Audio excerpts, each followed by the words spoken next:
以下節目部分內容涉及成人情節及不雅用語，敬請家長留意。係黎生你好，方俊輝張明係點啊？鬼佬，喂，咁係啊，方俊輝，我想問點解馬膽18馬膽裏邊會揀咗傲南啊？哦，咁我哋有好多同阿張明提供3隻咁樣講咧，但係我哋揀傾下咁樣邊隻直播啲咁樣。咁傲南有個賠率咯，相對有個10幾倍。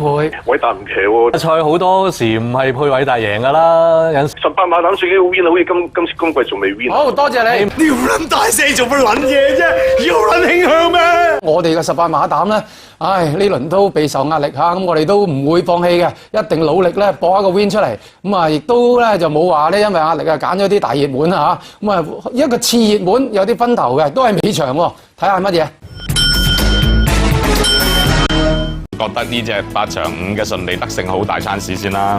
咁啊，據最近嗰次咧，就真係咧同德勝同埋嗰隻加精神揀咧，又揀錯咗，好似中咗魔咒咁。但係今次希望破到厄運啊嚇！都幾翹口啊！順利得勝，我嫌佢上次加11分，加多咗，即係個評分增幅大咗少少。翹口唔緊要啊，唔好參手就得啦。我嚟咯，我係你啫，你只係落喺我大佬面啫。鬥到嚟最後200啦，前面透出咧就係呢隻名區啊，響埋邊有恩格斯咧，中檔位置係好有福啊！接近終點咧，恩格斯從馬群中穿上嚟，再贏一場啊！第2名嘅馬咧就係名區啊！呢個尾場啊，5號咩嚟㗎？順利得勝咯。究竟我做錯啲乜撚嘢咧？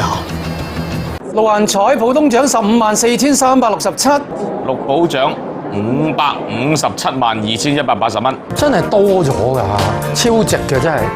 你咁樣講，人哋又以為你中咗㗎啦。咁咪有佢估下咯，真係。你唔好揾啲放啲煙幕啊！總之就大家估下啦。睜開眼吧，小心看。